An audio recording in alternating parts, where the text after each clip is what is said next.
வண்ணம் பல வண்ணம் நம் எண்ணம் ஒன்றல்லோ. என்ன பாய், என்ன கொடிலாம் குத்திட்டு இருக்கீங்க? சுதந்திர தின வாழ்த்துக்கள். சுதந்திர தின வாழ்த்துக்களா? உங்களுக்கு எதுக்கு சுதந்திர தினம்? ஏன்பா? அட, உங்களுக்கு நேத்து தானப்பா சுதந்திர தினம். என்னடா சுதந்திர தினம்? பாகிஸ்தான் சுதந்திர தினம் கொண்டாடுவீங்க.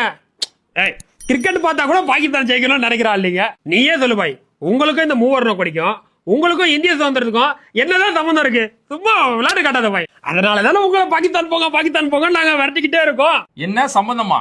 இப்படிதானே உங்களெல்லாம் நம்ப வச்சுக்கிட்டு இருக்கிறாங்க. வரலாற்று ஆசிரியர் குஷ்வந்த் சிங் அவர் ஒரு புத்தகம் எழுதுறாரு. இஸ்லாமியர்களின் ரத்தத்தில் எழுதப்பட்ட இந்திய சுதந்திரம் புத்தகம் எழுதுறாரு. அந்த புத்தகத்தில் அவர் சொல்றதே என்னன்னா, இந்திய சுதந்திரத்திற்காக அதிக அளவில் இஸ்லாமியர்கள் போராடினாங்க. அவங்க சிறுபான்மை மக்களாவே இருந்தாலும் சிறை சென்றதுலயும் உயிர் தியாகம் செய்ததுலயும் அவங்க தான் பெரும்பங்கு செய்தாங்கன்னு சொல்லி வரலாற்று புத்தகம் எழுதியிருக்கிறாரு. அப்புறம் என்ன கேட்ட, இந்த தேசிய கொடிக்கு இஸ்லாமியர்களுக்கு என்ன சம்மந்தம் தானே கேட்ட. இந்த தேசிய கொடியை வடிவமைச்சதே சுரையா தியாப்ஜின்னு சொல்லக்கூடிய ஒரு இஸ்லாமிய பெண் தான். அவங்க தான் அசோக சக்கரத்தோட தேசிய கொடியை வடிவமைச்சு நேருவோட கையில கொண்டு போய் ஒப்படைச்சாங்க. இது இல்லாம இஸ்லாமியர்கள் பொருளாதார அளவு இந்திய சுதந்திரத்துக்கு எவ்வளவு தியாகம் செஞ்சாங்க தெரியுமா? வள்ளல் ஹபீப் முகமது நேதாஜி இந்திய ராணுவத்துக்காக INA ராணுவ படை அமைக்கிறாரு. அந்த ராணுவத்துக்காக வள்ளல் ஹபீப் முகமது தன்னுடைய சொத்து செல்வம் நகை எல்லாத்தையுமே வித்து அன்னைக்கு தேதிக்கு 1 கோடி ரூபாய் செலவு பண்ணி கொடுத்திருந்தாரு. அதுக்கப்புறம் வவுசி கப்பல் ஓட்டினார்னு சொல்லி நம்மளாம் கேள்விப்பட்டிருப்போம். நம்ம நாட்டுக்காக ஒரு சுதேசி கப்பல் வேணும் அப்படின்னு வாங்கும்போது அந்த கப்பலுக்காக பல வகையில நிதி திரட்டாரு. எல்லாம் 1 பைசா 2 பைசா நிதி கொடுத்திருந்த நேரத்துல அன்னைக்கு பக்கீர் முகமது ராவுத்தர் சொல்லக்கூடிய ஒரு இஸ்லாமியர் அந்த கப்பலோட 8000 பங்குகளை வாங்கி அன்னைக்கு தேதிக்கு 2 லட்சம் ரூபாய் கொடுத்தாரு. இத பாரதியாரே அவருடைய புத்தகத்துல ரொம்ப புகழ்ந்து பேசி எழுதியிருக்கிறாரு. ஜாஃபர் அலின்னு சொல்லக்கூடிய ஒரே ஒரு விஷயம் சொன்னா அவங்களுக்கு புரியும். சிப்பாய் புரட்சி அங்கிருந்தா இந்திய சுதந்திர போராட்டம் பெரிய அளவில் வீறு கொண்டு எழுது. அன்னைக்கு ஹியூக் வீலர் சொல்லக்கூடிய ஒரு ஆங்கில அதிகாரி கொல்லப்பட்டுறாரு.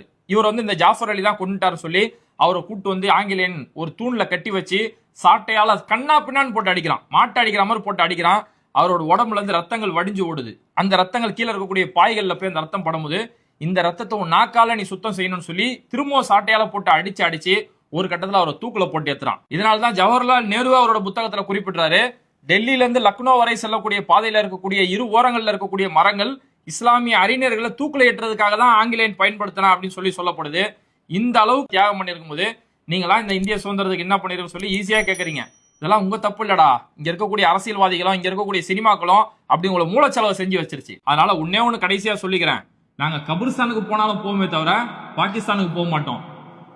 சரிப்பா, இவ்வளவு சொல்றிய, எங்க வாண்ட எந்த ஒரு கொடியுமே காணா? அட, நாங்க 52 வருஷமா கொடியே ஏத்தாத ஆளுங்க. எங்க கிட்ட தேசிய கொடி அது இதுட்டு பாய் இருக்க கொடியெல்லாம் இறக்கிட்டு காவிய கொடி ஏத்தலாமான்னு பிளான் பண்ணிக்கிட்டு இருக்கோம். நீ எங்களையே கொடி குத்த சொல்ற. தாயின் மணிக்கொடி தாயின் மணிக்கொடி சொல்லுது ஜெய்.